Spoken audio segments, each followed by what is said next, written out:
In this video, I want to explain the operation of the MOSFET transistor in greater detail.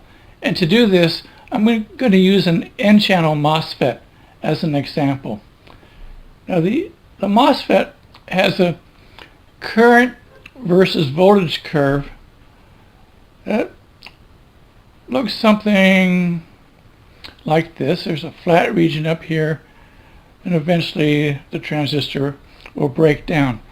And what I want to do in this video is relate this current in the MOSFET versus the voltage drain to source in the MOSFET. I want to relate this curve to what is going on in the channel region of the MOSFET. And by doing that, you'll get a very good understanding of how the MOSFET transistor works. So let's first start by understanding the current voltage relationship for a resistor. Let me erase this, and let's recall that from Ohm's law that resistance is equal to voltage divided by current. If I have a 0 ohm resistor and I want to plot it on this graph, I would get points along this vertical axis. So a 0 ohm resistor will plot like this. So this is resistance equals 0 ohms. So what that means is that the voltage drop is 0 regardless of the current. I can have a large current, but I have no voltage drop. So there's no voltage drop, so this is just a vertical line. Now, if I want to plot an infinite resistance, it'll plot on this axis. So an infinite resistance can have, for a very small current, or in fact it won't allow any current at all. So this current will be 0, and this voltage can be quite large.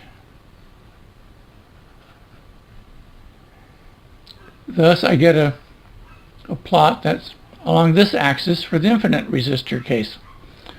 Now most resistors will be in between. So if I have a low value resistor, it will plot as a straight line, like this. If I have a little higher value resistor, the curve will move more towards this direction. Even a higher value resistor, it'll move down here. Now if I have a constant current source, let me change colors, will plot as a horizontal line. Now what that means is that resistance, if I say resistance is equal to change in voltage divided by change in current. Say for this region right here, I want to calculate this resistance on this part of the curve. Well, the current change is 0, and the voltage change can be quite large. And anything divided by 0 is equal to infinity. So a current source, this horizontal line, a current source you can think of as having infinite resistance. Now if I want to plot a voltage source, or battery, say I want to plot a battery voltage. This is 0 volts, and I have some voltage on a battery. Say it's 5 volts. So it's a constant, say this is 5 volts right here. So it's a constant voltage. So a voltage source will plot like this. So when I plot the MOSFET transistor, let me scroll down here. I plot current versus voltage. There's a resistor region. Then the resistor increases and becomes almost a current source, which is infinite resistance. Then eventually it breaks down. So let's first relate this resistance region of the curve to what's going on inside the channel of the N-Channel Mosfet transistor. So let's look at the structure of the MOSFET transistor on a silicon wafer. So this is the surface of the wafer. Let's say it's a p-type wafer. So this is p-type.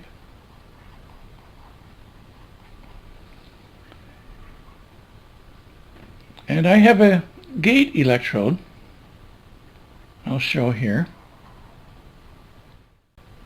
And there's a source and drain diffusion, and I'll use a N-channel, so this will be an N region. So the green here is an N-type region. N-type, this is N-type. And to make contact to the p-type substrate, there will be a p diffusion in here.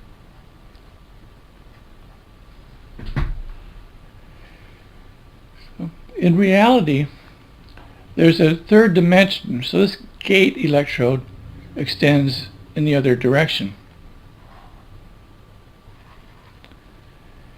And this diffusion region does the same, it extends in the other dimension. So this extends, and this region extends into third dimension, something like this. Now this region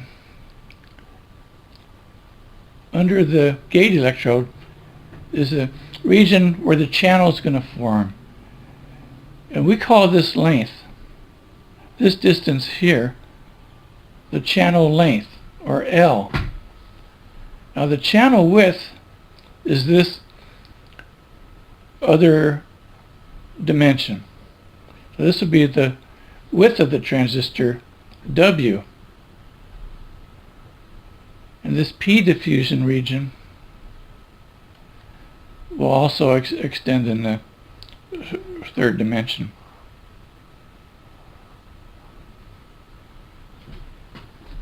And so let's relate this width and length and what's going on in this channel region to the current versus voltage curve for the MOSFET transistor.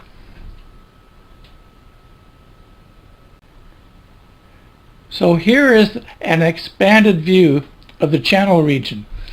I want to show what happens in this channel region when we apply a voltage to the gate.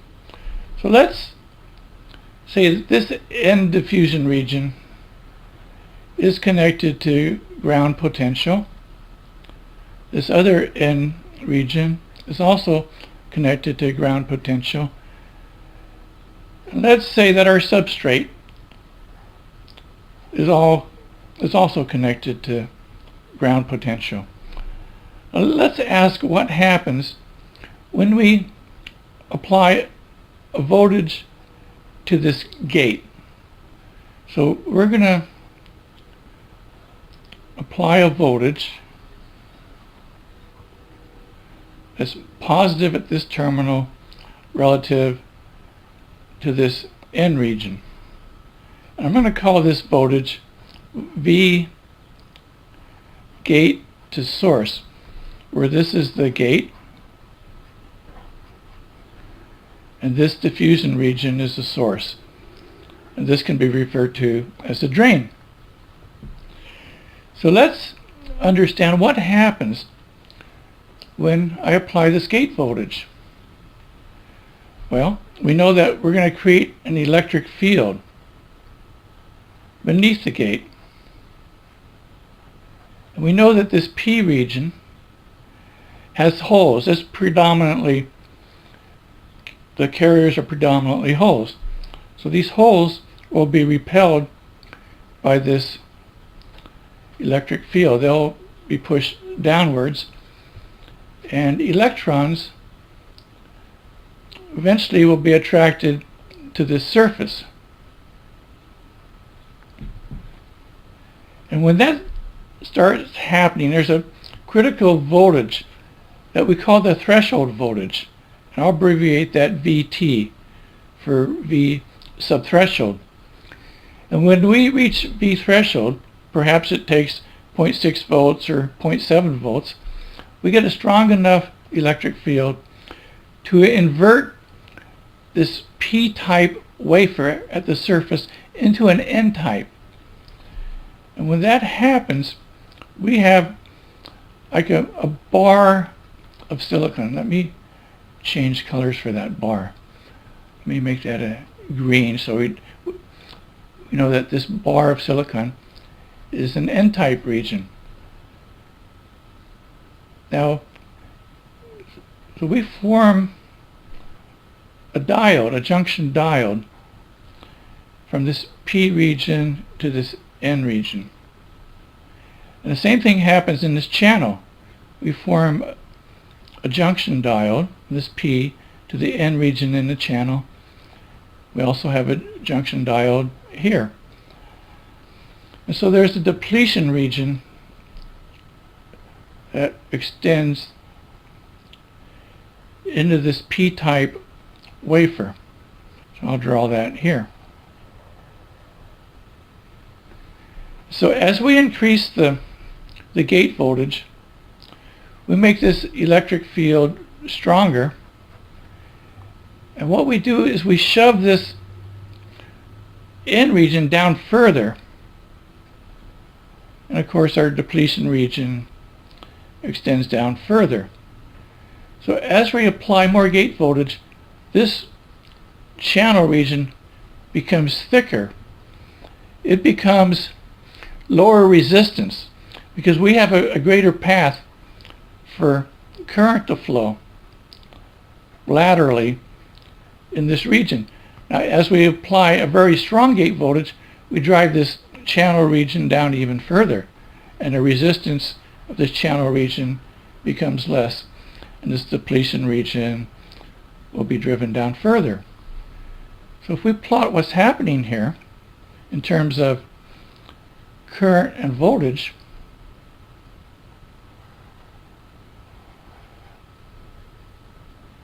as we form the channel, initially it's a rather high resistance region. So as a slope like this. Now recall that this region would be infinite resistance. And as we increase the gate voltage, we drive the channel down further and the resistance becomes less. As we increase the gate voltage even further, we drive the channel down and the resistance becomes even less. So in this direction, the resistance is decreasing and our voltage from the gate to source is increasing. So let me label my axes here. This is current in the channel for a very small voltage across the channel that we'll call V drain to source.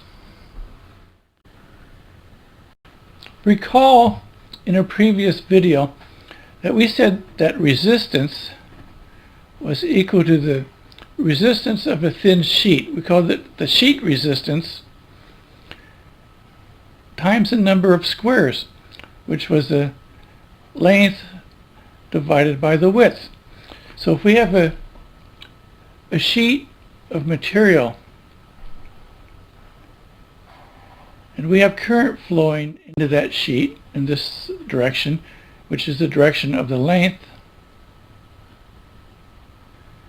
and this we define as the width of the sheet, W, and length divided by width becomes the number of squares. For example, here we have about 2 squares. Now this MOSFET transistor, there's a formula for this sheet resistance, R sub S. And R sub S is approximately equal to 1 divided by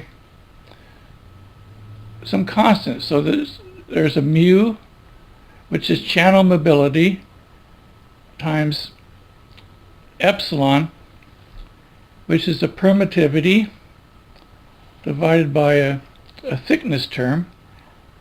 And we'll discuss these terms in a second. This is times the width. Whoops, let me undo that. That's not quite correct. That gets multiplied times the voltage gate to source minus the threshold voltage, V sub T. Now notice that as the V gate source term increases, that the denominator becomes larger and the sheet resistance becomes smaller. So let's relate what this equation is saying to the behavior of the transistor. If we have the surface of the wafer, we have a source, a drain region, and a gate electrode. And we apply, say this is source, we apply a V gate to source that's bigger than the threshold voltage. And we invert this channel region. Let me change colors. So as we apply a stronger electric field and a higher gate to source voltage, we drive this channel region down. And that causes the sheet resistance to become lower because there's a greater path here for the current to flow as this channel is driven down. So let me explain what this mu term is. This mu term is the channel mobility in this region. This epsilon term, or this epsilon, is the permittivity of the glass region, or the region under the gate electrode. And this TOX is the thickness of this region under the gate electrode. So TOX is this dimension. So what I really want to illustrate here is that as you apply a gate voltage relative to a source and drain that are at ground and a substrate that is at ground, you create like a sheet of silicon under this gate electrode. And as the gate voltage increases, the thickness of this sheet increases, making the resistance lower. Now let's explain what happens when our drain and source voltage are not equal. Let's presume that this is a source and this is a drain. Now the drain and the source are interchangeable in terms of the way the fabrication is done. What distinguishes the source from the drain is the voltage level. And for an N-channel or an NMOS transistor, the source is usually at a low voltage, and it can be at a low voltage such as ground. And the substrate, let's say that that is also at ground. Let's examine what happens when we can change the drain voltage to a higher voltage than ground. So we're going to put a battery in here. Let's say this terminal of the battery connects to ground. And this is an adjustable battery, so I'm going to put an arrow through it, saying that we can change the voltage of this battery from 0 to 1 volt to 2 volts, whatever we wish. And let's say that we also have a battery from the source to the gate. So this is the voltage gate to source. And again, we can make this a variable. So if we start the drain at ground, we'll say this voltage source is 0.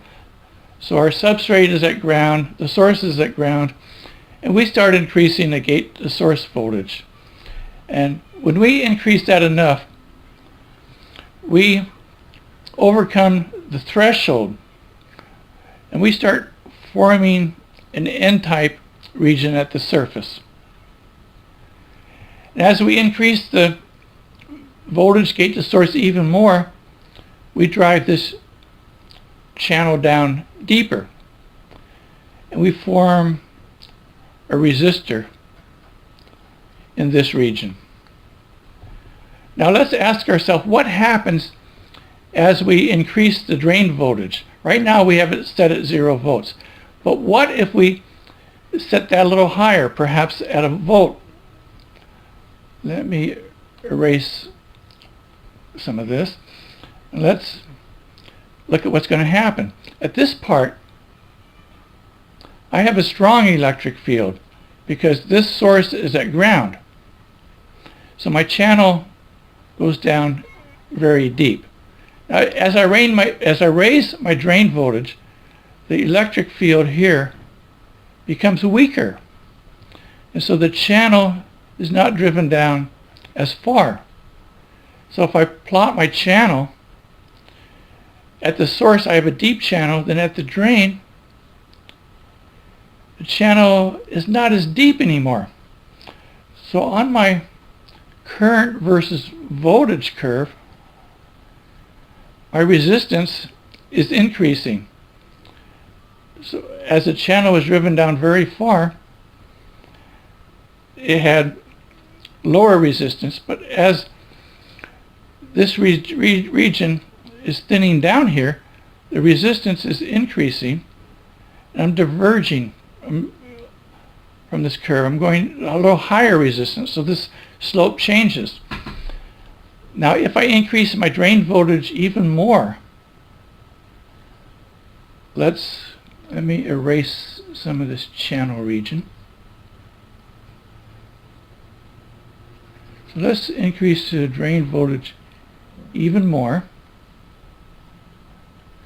And again here, let me change my pen. The channel is driven very deep here, but at some point I'm going to increase the drain voltage enough that I'm going to essentially have only a VT drop. So this is going to be higher voltage relative to the drain by the threshold. So I'll just be starting to form the channel at the drain terminal, but at the source the channel is quite deep. Now under this condition, I'm reaching a point where this device starts to behave as a constant current source as I raise my drain voltage further. This channel is pinched off. So if I increase my drain voltage further, this channel will even pinch off more. So let's erase this channel here.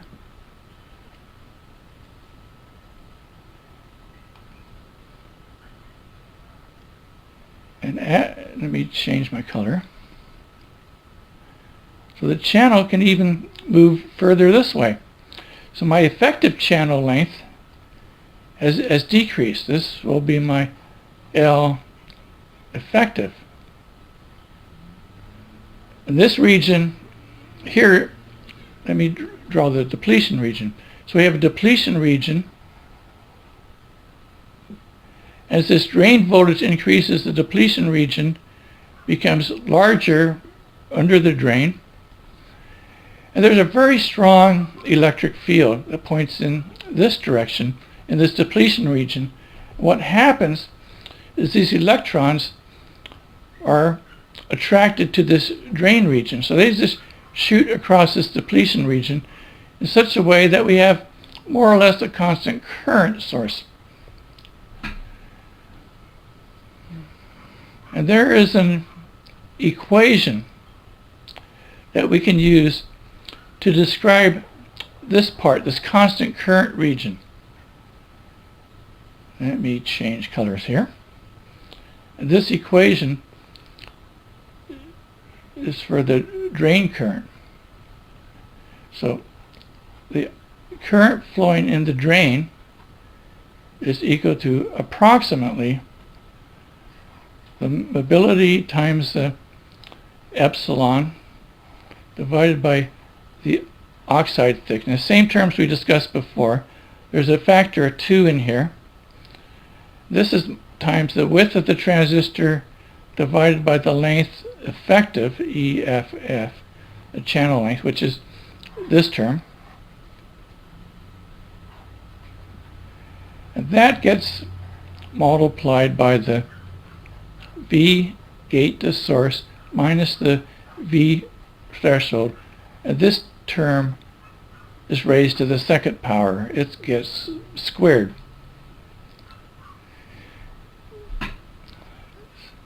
So we can see as the voltage gate to source increases, we go from a curve like this. As we increase the voltage gate to source, the resistance is smaller and the current becomes larger. So this term, or this equation, applies to this region where things are looking like a current source. And notice that as we increase the drain voltage, this L effective, this term here, gets a little smaller because this channel region moves over further to the left, and that decreases this effective channel length. And decreasing the effective channel length will tend to increase the slope a little bit. It'll give us a little more drain current. So let me plot this as I drain versus V drain to source. So this small increase in slope is channel length modulation, or L effective getting a little smaller. And since L effective is in the denominator, it makes the I sub D just a little larger. So let's summarize what's happening here. Let's redraw this current versus voltage, where this is the voltage drain to source. This is the current in the drain. And as we apply a gate voltage to this NMOS transistor, if the drain to source voltage is 0 or very small, we have what looks like a resistor. But as we increase the drain to source voltage, we decrease the channel region near the drain, and this slope decreases until we reach the pinch off, and this curve becomes relatively flat and eventually breaks down. Now if we increase our gate to source voltage more and replot this curve, for a higher V gate to source voltage, we have a lower resistance, and then the channel starts to fall off near the drain. We end up with a constant current, and eventually it breaks down. So as we increase the gate to source voltage, we move this way, and our curve moves this way. So hopefully this gives you an overview of the NMOS or N-channel transistor and how the channel region relates to this curve.